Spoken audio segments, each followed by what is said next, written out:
ચાલો BMC એફએડબલ્યુ 28/12/2025 board select કરી લ્યો.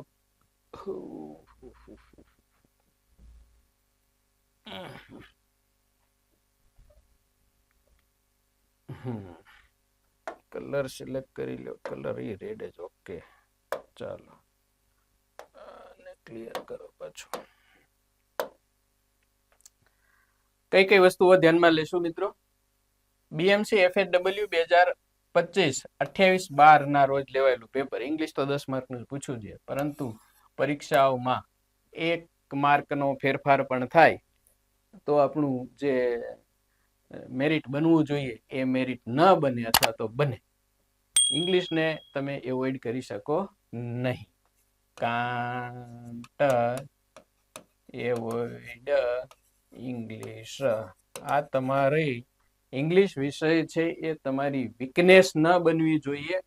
It must not be your weakness. અને જો તમારી વીકનેસ હોય તો કમ ટુ એન્જલ.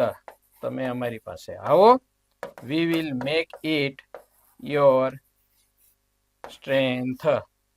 અમે ઇંગ્લિશ જો તમારી વીકનેસ છે, તમને એવું લાગે છે, તો એન્જલ ઇંગ્લિશ એકેડમીમાં આવો મિત્રો. અમે તમને એની સ્ટ્રેન્થ તમારી આ બનાવી દેશું. હવે જે સિનોનિમ છે એના 3 પ્રશ્નો, એન્ટોનિમના 3, વન વર્ડના 2 અને ડાયરેક્ટ ઇનડાયરેક્ટના 2, એટલે કે ટોટલ 4 ટોપિકમાં 10 માર્ક પૂછી લીધા. એને બદલે એવું થઈ શકે કે 4 10 - 4 કરો એટલે 6 ટોપિક અન્ય પૂછી શકાય, જેમાં પ્રિપોઝિશન છે, ઇન્ડિપેન્ડન્ટ પ્રોનાઉન છે, ડબલ્યુએચ છે, મોડેલ છે, કન્જક્શન છે, ડિગ્રી છે, એની આવા ટોપિકને લઈ શકાય, પણ નથી લીધા. આવું ન કરાય. જો તમારે સિલેબસને ટકી રહેવું છે, ચીટકી રહેવું છે, સ્ટીક ટુ સિલેબસ છે. સમજતા એમ કે ભાઈ વિદ્યાર્થી હોય તો ચુસ્તપણે નિયમોનું પાલન કરવાનું, આ રીતે હોવું જોઈએ, આમ ન હોવું જોઈએ, આવી એમથી નાની એમથી ભૂલ નહીં ચાલે, ઘૂટેલું નહીં ચાલે. એટલે પેપર સેટર છે એ આવા ભગા મારી દે છે, ત્યારે કાંઈ નહીં. પાછું ઠીક છે કે બધા પ્રશ્નો છે એન્જલ ઇંગ્લિશ એપ્લિકેશન ના જ છે, બધા એમાં ઇન્ક્લુડેડ છે. તમે 2 જ ટોપિક ખાલી જોશો ને, એક વોકેબમાં જઈને જુઓ અને એક ડાયરેક્ટ ઇનડાયરેક્ટમાં, તો તમને આ અને એમપીએચડબલ્યુ બંનેના ditto to ditto, word to word બધા પ્રશ્નો મળી રહેશે. ચાલો, આટલી પૂર્વ ભૂમિકા પછી હવે આપણે નેક્સ્ટ સ્ટેપમાં જઈએ, જેમાં થોડીક માહિતી છે. 2026માં મિત્રો કોર્સીસની જે આપણા એપ્લિકેશનમાં છે એના ચાર્જીસ 9 રૂપિયા લોએસ્ટ છે અને હાઈએસ્ટ 1299 સુધીના છે. આ રાખવા અમે પૂરો પ્રયત્ન કરીશું. આમાં કોઈ વધારો નહીં કરીએ. જે ન્યૂ યુઝર આવે છે એ 1 વર્ષ માટે 1299 છે. જે ઓલ્ડ યુઝર છે રિન્યુ માટે એ 999 છે. વેલિડિટી છે 365 ડેઝ. આને બદલે મારે તમને જે માહિતી આપવાની છે એ છે કે એન્જલ ઇંગ્લિશ એપ્લિકેશનની અંદર વિવિધ કોર્સીસ છે ઇંગ્લિશ માટેના. વોકેબનો કોર્સ અલગથી છે, પછી 18,000 એમસીક્યુ પીવાયક્યુ અગાઉની પરીક્ષામાં પૂછાયેલા, ન પૂછેલા, સમજૂતી સાથે, અમુક સમજૂતી વગર, 4 વિકલ્પો, ગુજરાતી, જવાબ શા માટે આવેની સમજૂતી, 18,000 પ્રશ્નો છે મિત્રો. આ કરો એટલે તમારું વોકેબ બધું તમારું કવર સરસ મજાનું થઈ જાય. આ સિવાય વિડીયો ફોર્મેટમાં માની લો કે કોઈ પીએસઆઈની તૈયારી કરે છે, કોઈ ગુજરાત ગૌણ સેવા પસંદગી મંડળની કોઈ પણ પરીક્ષાની તૈયારી કરે છે, કોઈ પંચાયત વિભાગની પરીક્ષાઓની તૈયારી કરે છે, સીસીઈ ભાઈ 2 લખો ને, હા, સીસીઈ જે, અથવા અન્ય કોઈ પણ, ઇન શોર્ટ કોઈ પણ પરીક્ષાની ઇંગ્લિશની તૈયારી કરે છે. કોઈકને માત્ર ખાલી ગ્રામર કરવું છે, ઇંગ્લિશમાં બહુ ડિટેલમાં નથી જવું, બીજું કંઈ નથી શીખવું તો ગ્રામર શીખવું છે, કોઈકને માત્ર સ્પોકન ઇંગ્લિશ જ કરવું છે, કોઈકને ટેક્સ્ટ જે સ્ટાન્ડર્ડ છે 1 થી 8 ધોરણના છે, 9 થી 12 છે, એને એમાં આવતું જ અંગ્રેજી કરવું છે. તો આ બધા અલગ અલગ કોર્સીસ છે. હવે આ કોર્સ લઈને તમે અભ્યાસ કરી શકો. દરેકની વેલિડિટી છે એ 180 ડેઝ છે અને એ કોર્સ પણ 9 રૂપિયાથી મેક્સિમમ 394, એટલે 9 થી લઈ અને 400 સુધીના કોર્સીસ છે. હવે તમે કોઈ એક કોર્સ લઈને સ્ટડી કરો છો, હજુ મેન્સ માટેના છે, સોરી, જેમાં ડિસ્ક્રિપ્ટિવ આપેલું છે બધું, descriptive grammar, essay writing, letter writing, report writing, પછી 1/3 કરવાનું છે એ પ્રેસિસ રાઇટિંગ, બધું એમાં આપેલું છે. કોઈ એક ઇમેજ હોય ને એનું વર્ણન કરવાનું હોય કે ટ્રાન્સલેશન છે, બધું. તમે કોઈ એક પેકેજ લીધું છે, સમજો એ પેકેજ લીધું છે એનું સ્ટડી કરો, એમાં વિડીયો હોય છે, એ પરીક્ષાના પેપર સોલ્યુશન્સ હોય છે, વિડીયોના ફોર્મેટથી હોય છે, ટેક્સ્ટ ફોર્મેટના હોય છે, એના એ પરીક્ષાઓને ધ્યાનમાં રાખીને અગાઉની વિવિધ પરીક્ષાઓના MCQ પૂછાયેલા અને પૂછી શકાય તેવું એવું બધું છે, કમ્પ્લીટ છે કોર્સ છે એ કોર્સનો તમે સ્ટડી કરી અને પાસ થઈ શકો ઇંગ્લિશમાં, સરસ રીતે તૈયારી કરો. બટ જો તમારે આ કોઈ કોર્સ લીધેલા હોય ગમે ત્યારે 2025માં ગમે ત્યારે તમે લીધેલા હોય અને હવે તમારે ફૂલ એપ્લિકેશનમાં આવવું છે, તમને એમ લાગે કે ભાઈ મારે આ ગૌણ સેવા પસંદગી મંડળનું કે પંચાયત વિભાગનું લીધું છે તો એમાં કોઈ ડિસ્ક્રિપ્ટિવ નથી આવતું, પરંતુ મારે ડિસ્ક્રિપ્ટિવ કરવું છે, તો 2 કોર્સ લેવા જાઓ અને 180 દિવસની વેલિડિટી, તો 2 કોર્સ છે એ 999 કે 1299 ની આસપાસ પહોંચી જવાના, 100-200 રૂપિયાનો ફેર રહેવાનો છે અને વેલિડિટી તો 6 મહિનાની છે. એને બદલે તમે you come to full course, price બહુ છે નહીં, એના ઉપર ક્યારેય ન જાઓ, પ્રાઇસ ઉપર એ ધ્યાનમાં રાખો કે આનાથી તમને કયો ફાયદો થવાનો છે. જો તમે આ મિસ કરો છો, ઇંગ્લિશ મિસ કરો છો, તો કેટલી જગ્યાએ આપણું અટકી પડે છે. એ અટકી ન પડે એટલા માટે નોર્મલ ચાર્જથી તમે આ એપ્લિકેશન છે સબસ્ક્રાઇબ કરી શકો. હવે આવા કોઈ પણ પેકેજ લીધા છે, એ પેકેજમાંથી ફૂલ એપમાં આવવું છે, તો જે પેકેજની જે પ્રાઇસ તમે પે કરેલી છે એ પ્રાઇસ અમે તમને ડિડક્ટ કરી દેશું અને બાકી રહેલી રકમ એ લઈ અને એ દિવસથી 365 દિવસ સુધીમાં કન્વર્ટ કરી દેશું. બરાબર છે? આ વસ્તુ ધ્યાનમાં રાખશો, તમારા મિત્રો સાથે શેર કરી દેજો. વધારે માહિતી માટે તમને જે નંબર આપેલા છે એ નંબર ઉપર સંપર્ક કરજો. ચાલો હવે આપણે આગળ વધીએ. ક્વેશ્ચન નંબર ફર્સ્ટ, પહેલો પ્રશ્ન છે, what is the one word substitution for animals that can live both on land and water? પાણીમાંય રહી શકે, જો અહીંયા લેન્ડ માટે ઓન વાપર્યું છે અને વોટર માટે ઇન વાપર્યું, સ્વાભાવિક છે. ધરતી ઉપર રહે, પાણીમાં રહે, તો એવું એનિમલ્સ, એવા પ્રાણીઓ કયા? બંને જગ્યાએ રહે એવા પ્રાણીઓ કયા? બંને જગ્યાએ રહે એવા, બંને જગ્યાએ એટલે પાણીમાં વગેરે. એને ગુજરાતીમાં મને ખ્યાલ છે ત્યાં સુધી ઉભયજીવી કહેવાય એને, બરાબર? ઉભયજીવી પ્રાણીઓ બંને જગ્યાએ રે. સ્કૂલમાં નહોતું પૂછ્યું વિદ્યાર્થીને કે ચાલો ધરતી ઉપર એટલે જમીન ઉપર ને પ્રાણીમાં રે એવા કોઈ, પાણીમાં રે એવા કોઈ એક પ્રાણીનું નામ આપો. ભાઈએ નામ આપ્યું દેડકો. બીજું પ્રાણી, સાહેબ બીજો દેડકો. ત્રીજું પ્રાણી, દેડકાના મમ્મી ને એના ફાધર ને એના બ્રધર ને એના સિસ્ટર. એટલે એવું આપણે કરવાનું નથી. એક તો દેડકો, ફ્રોગ અથવા ટોડ, ફ્રોગ, TOAD. બીજું શું રે? ડક રે, હા ડક રે ને ભાઈ. Crocodile, crocodile. આ બધા પ્રાણીઓ, ઘણા પ્રાણીઓ છે. કાગડો એ ન રે, એ ધરતી જમીન ઉપર જ રહેનાર પ્રાણી છે, પક્ષી છે. તો બીજા હાથી એ ન રે, એ ધરતી ઉપર અથવા જમીન ઉપર રહેનારું છે. માછલી એ ન રે, એ માત્ર પ્રાણી, પાણીનું જ પ્રાણી છે. તો ઉભયજીવી એના માટે વપરાતો શબ્દ છે, તમે પેલા વિચારો, એમ્ફીબિયન્સ, બહુવચનમાં આપેલો છે. તો બાકીના શબ્દોનો અર્થ ફટાફટ જોઈ લઈએ. ટેરેસ્ટ્રીયલ એટલે ભૌતિક, ભૌતિક આ દુનિયાનું, WORLD વર્લ્ડ, અને વર્લ્ડલી અર્થ અને અર્થલી વગેરે, બરાબર. એક્વેટિક, એક્વા નીર, વોટર, વોટર રિલેટેડ પ્રાણી, પાણી સાથે સંબંધિત કોઈ પણ. અને પેરાસિટિક, પેરાસિટિક એટલે લોહી પીનારા, લોહી પીનારા.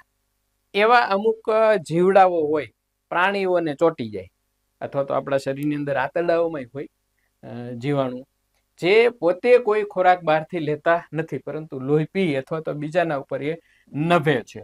એવા કયા હોઈ શકે? એક તો વધારે નથી આવતું, પણ બીજા ઉપર આવી રીતે નભનારું એક કોયલ હોય છે. એ ખાસ એ પોતાના ઈંડા સેવવાની બાબતમાં એક આગળ સેવે. પછી આ સિવાયના જે ઈતરડી લીચી જ બરાબર આવા હોય છે અમુક જે.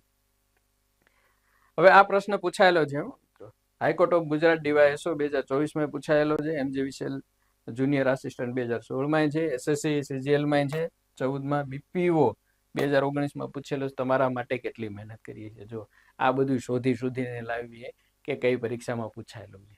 આ બધું તમે કરી શકો, પણ એક તમને એન્જલ ઇંગ્લિશ એકેડેમીની યુટ્યુબ ચેનલ ઉપર એન્જલ ઇંગ્લિશ એપ્લિકેશનમાં આ બધી વસ્તુ રેડીમેડ તમારા માટે સર્ચ કરીને તૈયાર રાખ્યું છે.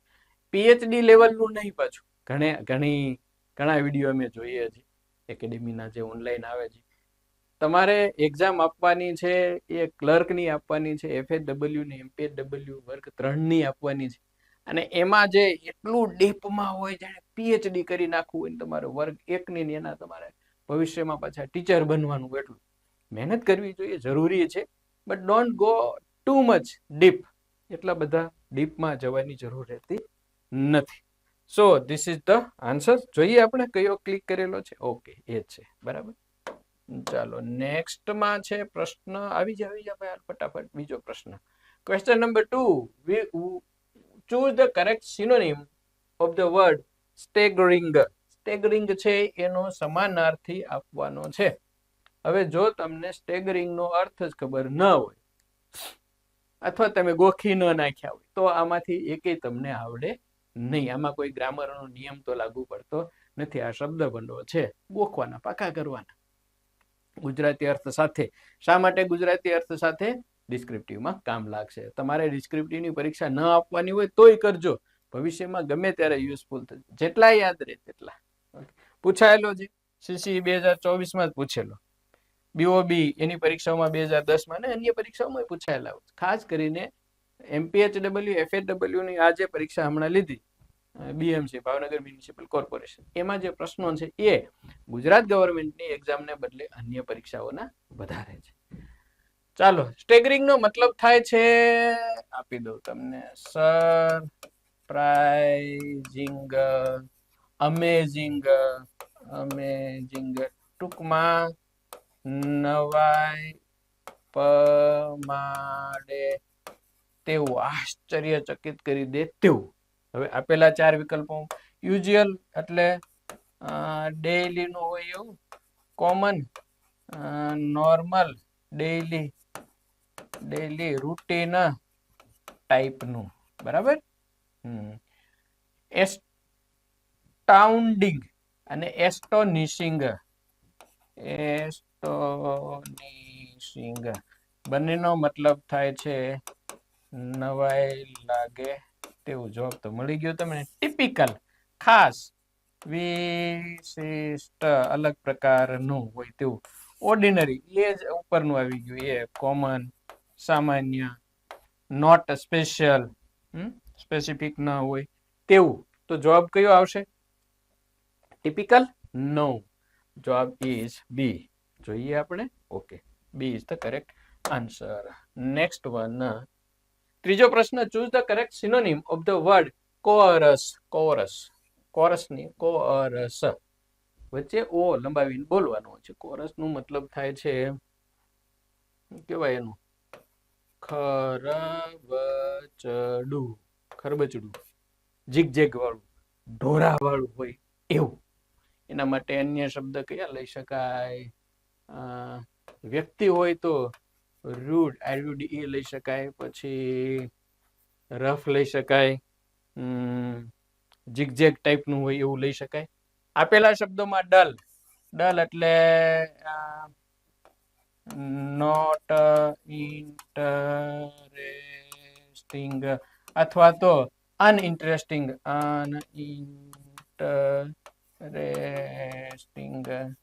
પછી બ્રોડ એટલે કેવું? HUGE, huge, wide, big. ટૂંકમાં બ્રોડ એટલે વિશાળ, મોટું. Gigantic, rough, A rough is the correct. Modest એટલે POLITE, પોલાઇટ, નમ્ર, મોડેસ્ટ, બરાબર. તો આ છે એના સમાનાર્થી. મેં તમને આપ્યા, પરંતુ અહીંયા જે કોર્સ નામનો શબ્દ આપેલો છે એનો વિરોધી હવે તમને ખ્યાલ આવી શકે. આપણે ક્લિક કરીએ. રફ ક્યાં પૂછેલો છે? એસએસસી CGL માં LIC ની અંદર પૂછેલો છે 2009 નું. એ તમને મેં અહીંયા સર્ચ કરીને આપ્યું છે ને મજાનું. એન્જલ ઇંગ્લિશ એપમાં બધું મજાનું જ છે મિત્રો. ઓકે, ચાલો નેક્સ્ટ છે, what is the one word substitution for to free anything from germs. Germs એટલે જીવાણુઓ. એનાથી મુક્ત કરવાની જે પ્રક્રિયા છે એને શું કહેવાય? જંતુ મુક્ત. તમે જોયું છે હોસ્પિટલમાં એક પેલું હોય મોટું બધું પેલું તપેલું નહીં પણ શું કહેવાય, બરણી જેવું મોટું એક પેલું, અને એમાં વરાળથી નીચે પ્રાઇમસથી કે સ્ટવથી કે અથવા તો બર્નર ગેસથી વગેરેથી એને ગરમ કરવામાં આવે. અને એની અંદર બધા જે હોસ્પિટલમાં ડોક્ટર યુઝ કરે એ બધા એના એ સાધનો હોય, બધા કાતર ને વગેરે કાપવાના, એ બધી વસ્તુ ઇન્જેક્શન ને બધું એમાં રાખેલી. અને વરાળથી એને શું કરે છે? એને ફ્રી એનીથિંગ ફ્રોમ જમ્સ, જીવાણુ મુક્ત કરે. નહીં તો તકલીફ પડી જાય. તો આપેલા 4 શબ્દોમાં નો કયો શબ્દ હોઈ શકે? પહેલો શબ્દ કૌટરાઇઝ. કૌટરાઇઝ એટલે તમને ખ્યાલ છે જૂના જમાનામાં જે પ્રાણીઓ છે, પ્રાણીઓ કોઈ બીમાર પડે એટલે કોઈ જે વેદ હોય, દેશી વેદ, ત્યાં લઈ જાય અને એ લોકો ગરમ કરે, પેલું કોજ કે એ અથવા તો બીજી વસ્તુ ગરમ કરી અને ડામ દે. તો આ જે ગરમ કરીને ડામ દેવો, આ પ્રક્રિયા છે ખાસ કરીને. એટલે શું કર્યું? આમ તો બર્ન કર્યું કહેવાય. સ્કોચ,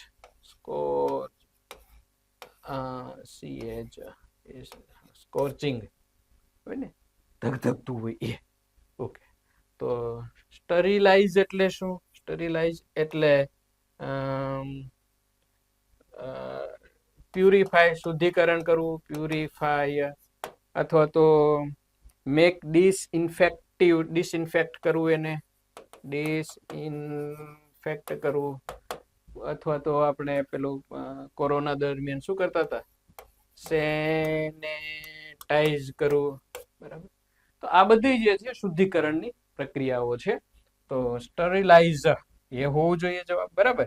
એન્ટીસેપ્ટિક એ જે રોગ વિરોધી વસ્તુઓ. એન્ટીવાયરસ એ વિરોધી જ છે બધું, પણ છે ને વિરોધી, વાયરસનો વિરોધી છે એ. Let's see the answer. આને ધ્યાનમાં રાખીને કયો હોવો જોઈએ? સ્ટરીલાઇઝ. સ્વાભાવિક છે એ જ હોય. ચાલો નેક્સ્ટ વન ઇઝ 5મો પ્રશ્ન. Choose the correct antonym of the word vexation. Vexation એટલે શું? તો આપણું ઘણી વખત વ્યક્તિ છે એ કેવો હોય? એંગ્રી હોય, મતલબ વ્યક્તિ છે ગુસ્સે હોય. ઘણી વખત ઇરિટેટેડ હોય, ઉશ્કેરાયેલ હોય, બેચેન તો ન કહેવાય, પણ ગુસ્સે થયેલો, એંગ્રી હોય, ઇરિટેટેડ હોય, તો એનો મતલબ વેક્સેશન. આપેલા શબ્દો જોઈએ એનો વિરોધી લેવાનો છે. ફ્રાઇટ. ફ્રાઇટ એટલે ફિયર, ભય, ડર વગેરે. ડર. શાઇનેસ. જોયું એમાં તમે વાયનો આય નથી કર્યો. શાઇનેસ. મીક. જો મિત્રો એકથી ઘણા બધા વધારે સમાનાર્થીઓ થાય છે. મને જેટલા યાદ હોય એટલા હું તમને આપવા માટે પ્રયત્ન કરું છું. મોડેસ્ટ, મીક, શરમાળ, શરમાળપણું, ખાલી શા એટલે શરમાળ. કમ્ફોર્ટ એટલે આમ આનંદદાયક, સાનુકૂળ, અનુકૂળ હોય તેવું. અને નર્વસનેસ એટલે બેચેની. તો ઉશ્કેરાટ, ગુસ્સે, એનો વિરોધી કયો હોઈ શકે? એકદમ ઠીકઠાક, યોગ્ય, સાનુકૂળ. Comfort is the correct answer. ચાલો next one is choose the correct synonym of the word veracity. Veracity એટલે શું?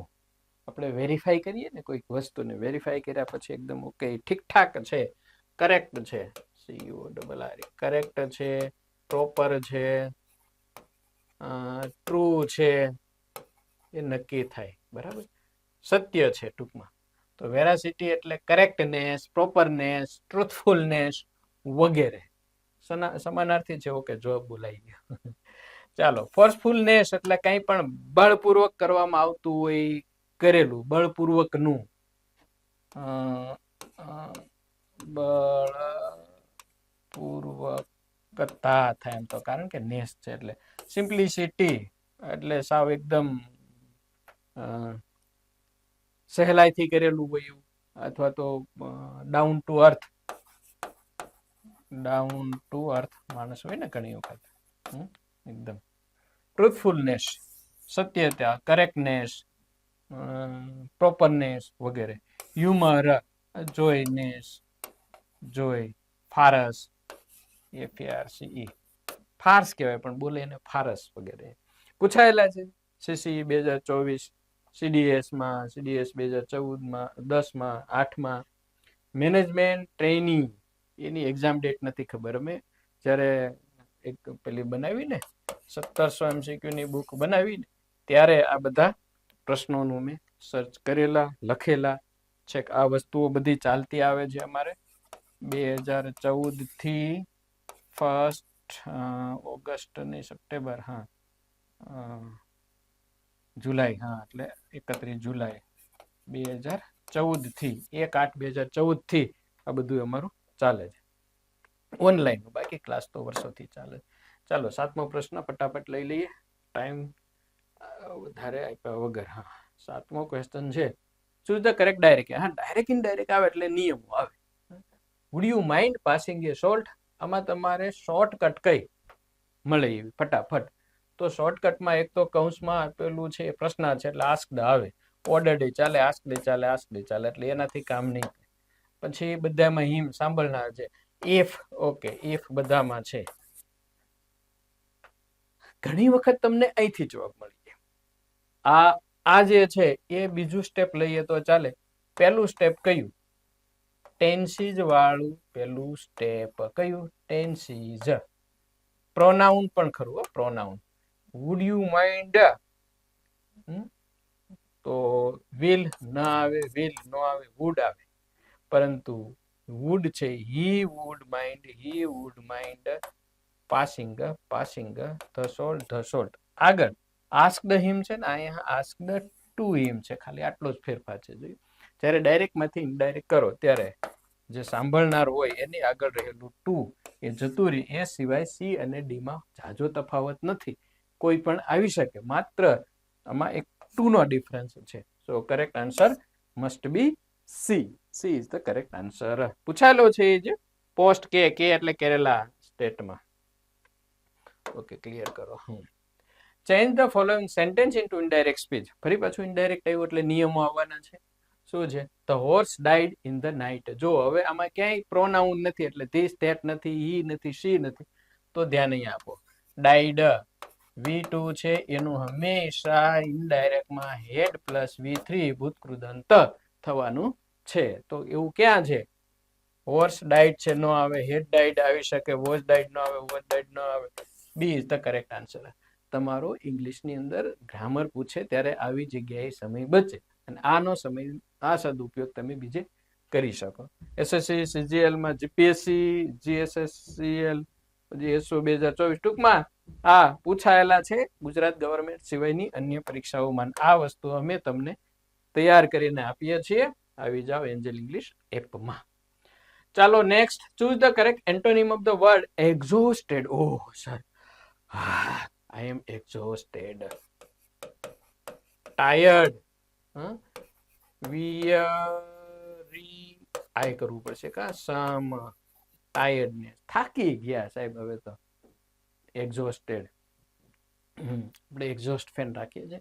શા માટે? કે અંદરનું રહેલું બધું જે થકાણપણું છે બધું બહાર મોકલી દઈએ. વિયરી, વિયરી, વિયરી, થાકેલા, થાકેલા, થાક. તો એ તો એનું સમાનાર્થી પૂછવું હોય તો લઈ શકીએ. સિનોનિમ્સ હોય તો લઈ શકીએ આપણે.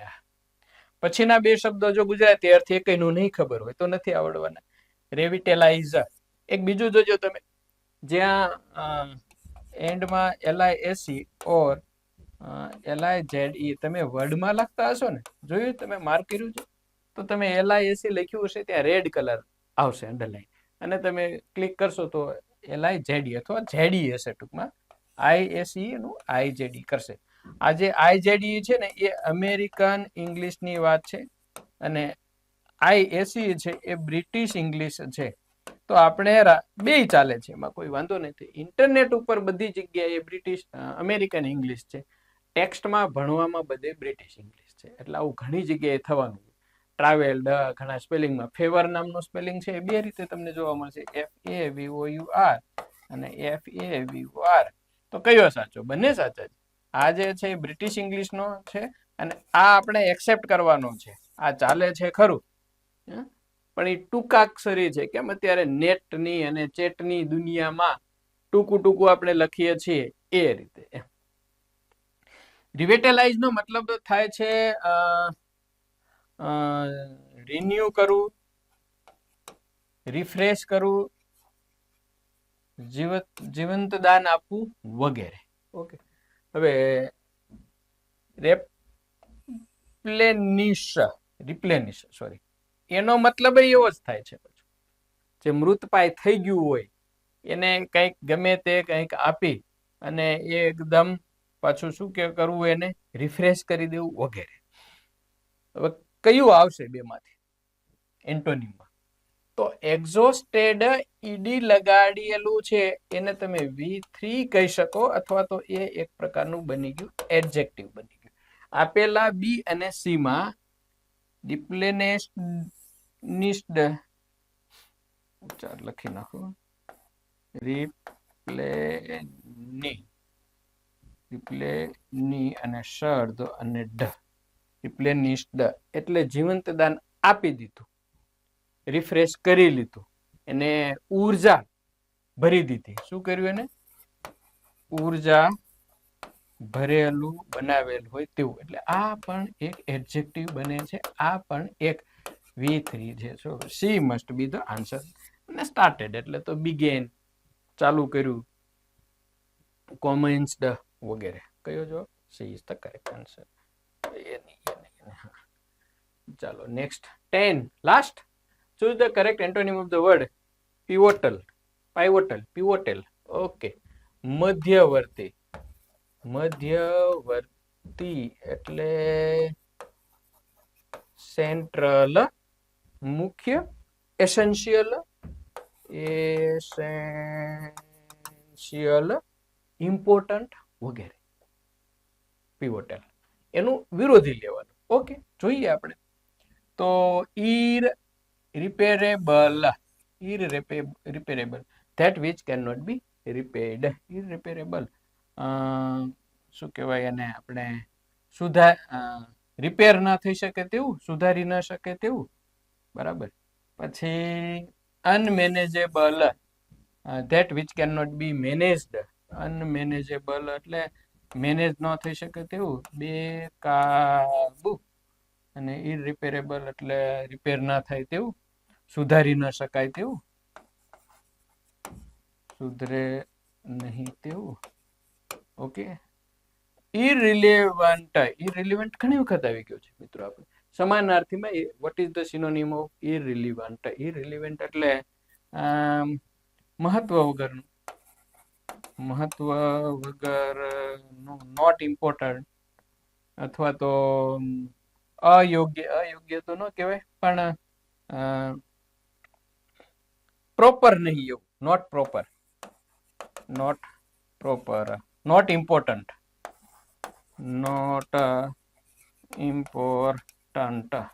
તો પિવોટલ એટલે મધ્યવર્તી, સેન્ટ્રલ, એસેન્શિયલ, ઇમ્પોર્ટન્ટ, ખાસ જે કેન્દ્રવર્તી છે એટલે મેઇન જગ્યાએ છે, એનું વિરોધી થશે ઇરરિલેવન્ટ.